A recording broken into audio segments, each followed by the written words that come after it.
You heard about how Diddy mom came out defending him? She made a comment saying that Diddy is not a monster. Yeah, he not a monster. She is. But I don't want to go there. But she is. She's the fucking monster. Everything in her fucking name. She's the monster. She created that, and y'all gonna see on that Netflix.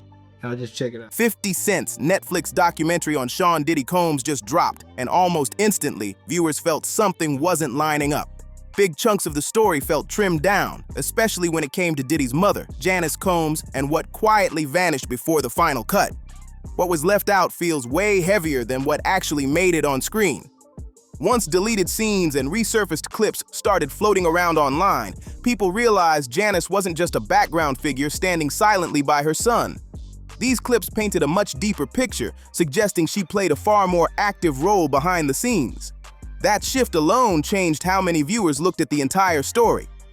A lot of people finished the documentary saying, "We already knew most of this." And honestly, they weren't wrong. The film stayed on surface-level details and avoided the deeper layers that many expected to finally be addressed. It skimmed instead of digging, and that left a lot of unanswered questions hanging in the air. What really raised eyebrows was how little certain major names were mentioned. There was barely any discussion around Jay-Z or Beyonce, even though their names constantly pop up in conversations tied to Diddy's inner circle.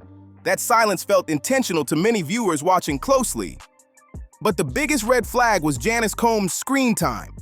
She appeared for maybe 5 minutes total. This is the woman who raised him, guided him, and was there from the very beginning. People immediately started asking why her role was cut down so drastically and what details were left behind in the editing room. That's exactly where this story gets interesting, because the parts that didn't make the documentary seem to carry the real weight. The deleted moments, the resurfaced footage, and outside accounts tell a very different version of events. Reason a man like he is. You had any issues with her? I don't like her. I ain't ever had no issues with her. I just don't like her. I don't like her. Why you don't like her? You personally, why you don't Because she like got my motherfucking money. That's why. That's why I don't like her. We're going to break down what was removed, why it matters, and why so many believe Janice knew far more than the documentary let on. And yes, before we get into the heavy parts, some background is important so everything makes sense. The documentary did show a few moments involving Janice, but it barely scratched the surface. One moment that stood out was her public statement during the early fallout. And honestly, that statement shocked a lot of people. When legal trouble surfaced and public accusations started spreading, Janice released a lengthy message. His mother had a modeling agency, and it was alleged that it was also ladies of the night, a prostitution ring too, or these ladies was doing things other than modeling. So the apple don't fall far from the tree, yeah? So now you gotta understand this, and looking at her and some of the stuff that he was saying, and their relationship has changed since I knew them. But instead of focusing on her son, many felt the message was really about protecting her own image and position. That detail alone made people start reading between the lines. Janice's statement pretty much boiled down to one message. She was saying, "I'm not the kind of parent the documentary makes me look like." Man was talking about that his mother could take her palms and bend over and put them down on the floor. Not bend over, but she could stand straight up and put her palms on the floor, bruh. He's saying that about his mother. Who describes any of their mother actions like that in a sexual way? And then, you know, I don't know how many dudes do kiss their mother in their mouth when they 50, 60 years old or something like that. She leaned hard into the image of a hard-working single mother who loved her kids and did everything she could to provide. But what stood out was what she didn't focus on. She barely addressed whether Sean Diddy Combs actually did the things people are accusing him of. Her energy stayed locked on protecting her own reputation. One part of her statement really caught people's attention. She directly denied a story connected to a tragic incident back in 1991 at City College of New York. The way she dressed is not age appropriate, and I know some women gonna say, how she supposed to dress? She could dress whatever she want to. Now listen to me, man. Nah, I ain't gonna have my mama around my friends or nobody with some come me draws on and talking about, you know, she my mama. I don't give a shit. I ain't gonna be talking about my mama is bending over, putting her palms on the floor. At the time, Diddy was involved in promoting a celebrity basketball event that became dangerously overcrowded. The situation spiraled out of control, and several people lost their lives during the chaos. It was heartbreaking and shook the entire city. After that incident, Kirk Burroughs, a co-founder of Bad Boy Records, claimed he witnessed a shocking moment involving Diddy and his mother. According to him, there was a heated confrontation after she questioned his decisions. I love you too. I knew baby. Mine freshly dipped though.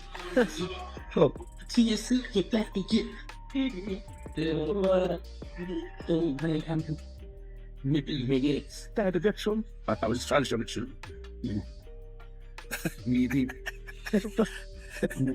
Yeah, my mom's is single. Mom's is single. I ain't gonna hate on my mom. She's single. My mom talked about one time doing a dating show with her. Yeah, she's so picky. She's so picky, they don't stand. But yeah, that'd be the funniest show in the world. It will be. Especially with me. I don't even want to get started when she would do that. We're not doing that, cause. But yeah, my mom's single. Yeah, for real. Mom do might have a good time. Cause ain't sitting in the house playing. Outside moving and shaking, baby. That's right. She come with me to strip club. I don't care. For real. It's my dog, you know, I want to live life. Be out here moving and growing. My mom told me, she just said, keep moving, baby. That's right. Keep moving. She Don't stop. She could touch the floor with her palms, you know? Flat. Flat. Oh! Take pew, pew, pew. Janice firmly denied this ever happened. But people who were close to that circle back then tell a very different story, and those conflicting accounts never fully disappeared. To understand why this matters, you have to look at Janice's background. Diddy's father, Melvin Combs, passed away when Diddy was just a toddler, leaving Janice to raise him alone. She's always said she worked 3 jobs to keep everything afloat. One was as a teacher's assistant. Another was said to be modeling, though proof of that has always been unclear. And the third job is where things get uncomfortable.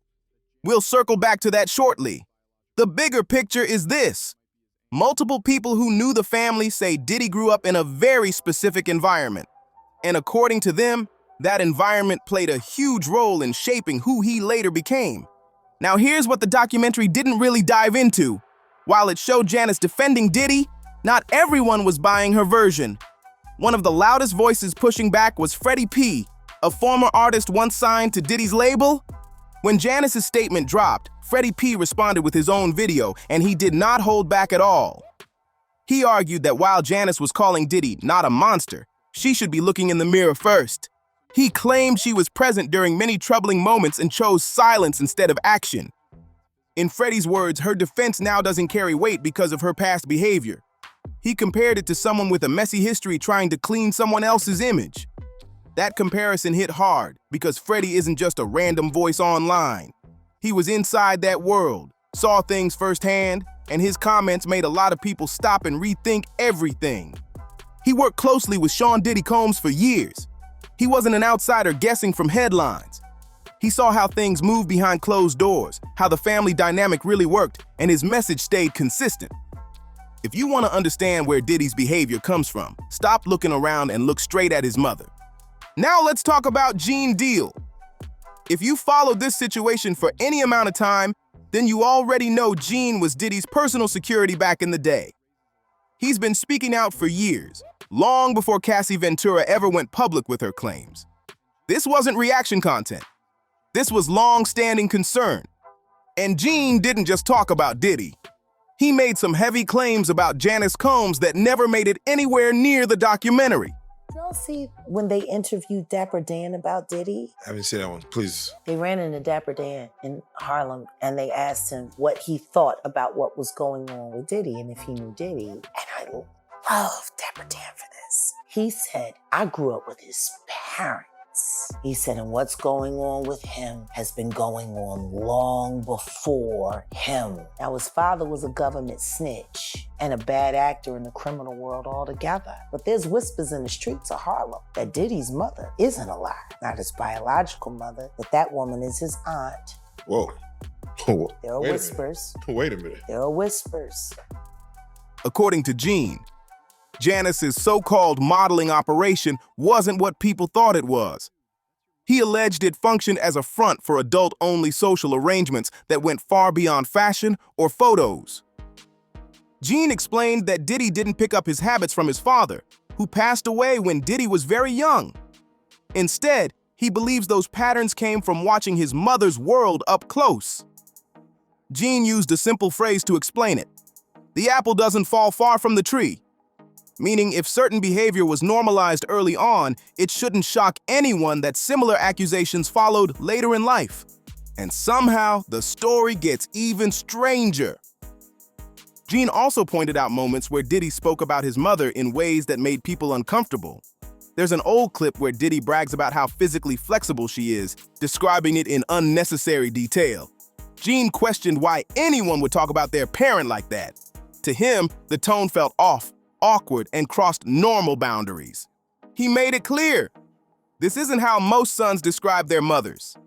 It added to a growing feeling that their relationship didn't follow typical lines, and that something about it always felt unusual to people around them. And here's another point Gene raised that really stuck. He said while he can't claim Janice was present at certain adult-only gatherings, he fully believes she knew they existed. Why? Because she was always around. She attended events, stayed deeply involved in the business, and remained closely connected to Diddy's day-to-day life. According to Gene, nothing major happened without her awareness. And that detail alone makes a lot of people question what she truly knew and when she knew it. Gene also brought up something else that made a lot of people uncomfortable. He said Janice often wore outfits that felt revealing and not appropriate for her age, especially around younger crowds. He even said he wouldn't feel right seeing his own mother dressed that way around his friends.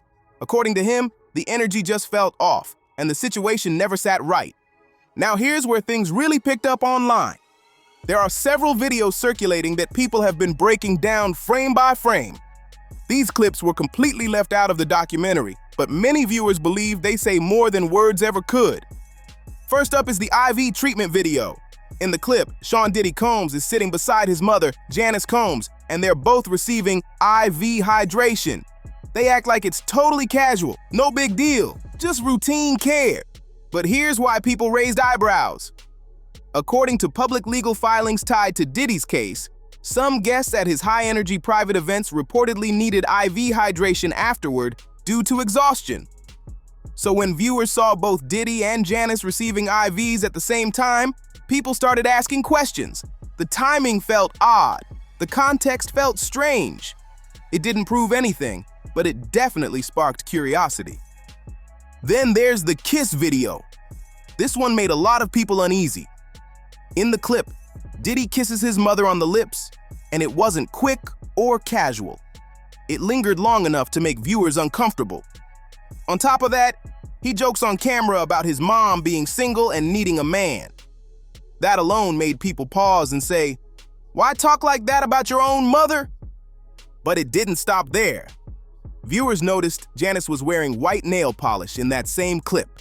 People familiar with details from Cassie Ventura's legal filing pointed out that white nails were mentioned as a specific preference at certain adult-only gatherings.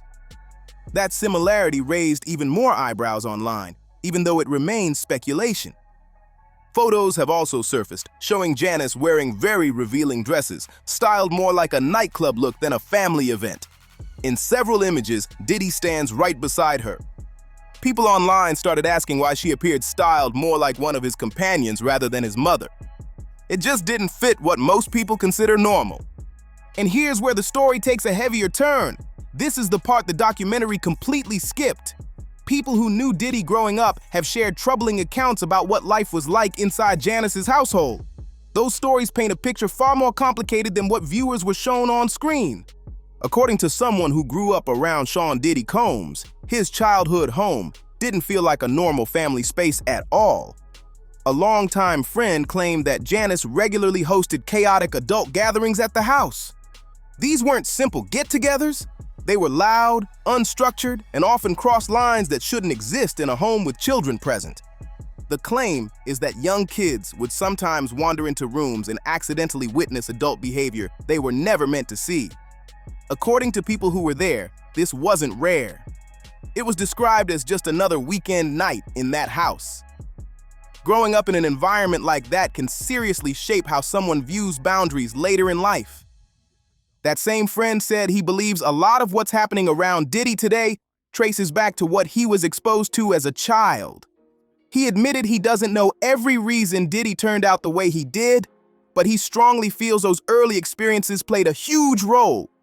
When certain lines are blurred early, it can leave long-term effects. And honestly, that argument resonates with a lot of people. If someone grows up in a space where adult behavior is openly displayed, where structure is missing, and where parental guidance feels inconsistent, it can deeply affect how they understand relationships and respect later on. Now here's where things get especially disturbing, and this part needs to be handled carefully. There was an allegation raised in Cassie Ventura's legal filing that shocked many readers. The claim involved an extremely inappropriate household practice that suggested blurred boundaries within the family environment. Because of how graphic and sensitive the claim is, it's important to note that it remains an allegation and has not been proven. What matters here isn't repeating explicit details, but understanding the bigger picture. The allegation added to growing concerns about how unhealthy dynamics may have existed in that household for a long time. For many people, it was another sign that something deeply off had been normalized behind closed doors. Even before legal issues became public, there were voices trying to warn people. One of them was Dapper Dan, a respected figure from Harlem. When asked about Diddy years ago, he didn't dodge the question or soften his words. Dapper Dan said he knew Diddy's parents personally and had watched the family for years. Then he dropped a line that stuck with people. What's happening now didn't start with him. That statement suggested patterns passed down long before Diddy ever became famous. What he was really saying was this: if you want to understand Diddy, you have to understand the environment he came from. You have to look at the people who shaped him. At the time, many brushed those comments off as neighborhood talk. Now people are looking back and wondering if those warnings were ignored for far too long. There are even quiet whispers in Harlem. And to be clear, these are unconfirmed rumors, questioning long-held assumptions about family ties. Nothing proven, but enough to keep people asking questions.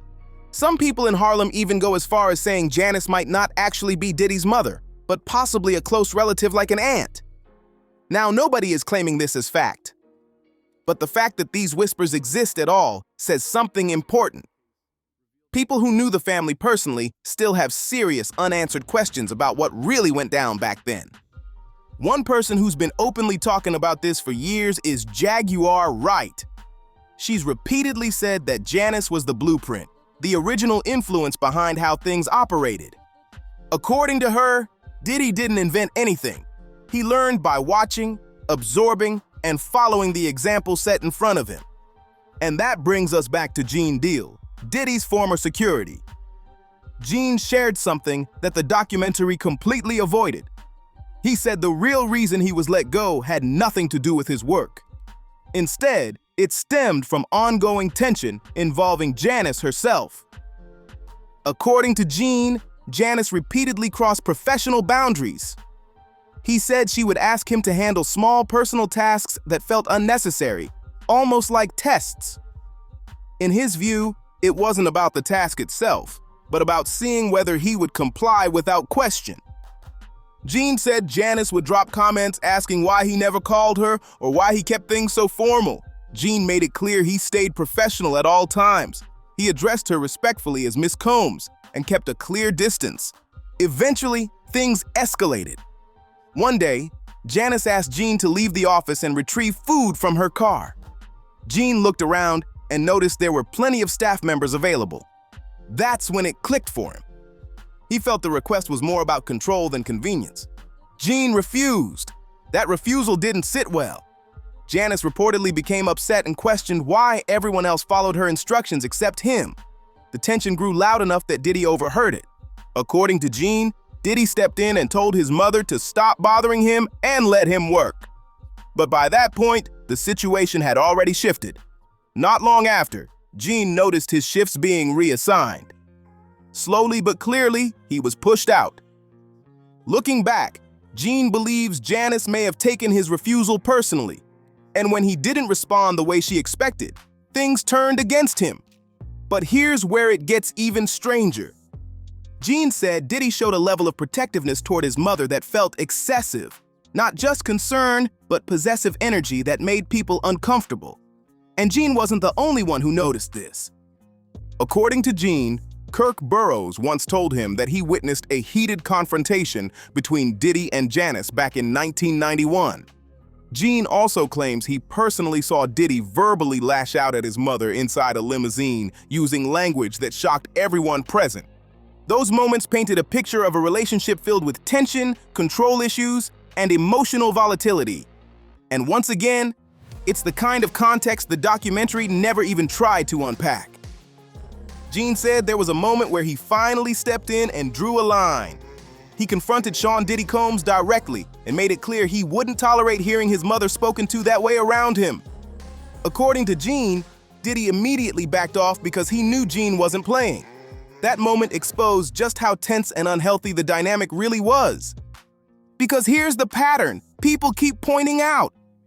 Diddy allegedly showed disrespect toward his mother, spoke to her recklessly, and crossed emotional boundaries. Yet despite all of that, Janice continued protecting him. She stayed silent. She kept secrets. And that's where people start asking why. According to Mace, the answer is simple. He's been calling this out for years. Mace has said flat out that Janice is the key to understanding everything. In his words, if you want answers about Diddy's actions, you need to look at his mother. Because she knows it all. She has the history, she has the details, she has the proof. Mace also pointed out something else that made people pause. He claimed that many of Diddy's major assets were placed under Janice's name.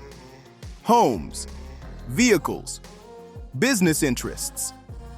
According to him, this wasn't random. It was a safety move. A way to keep things protected if problems ever came knocking.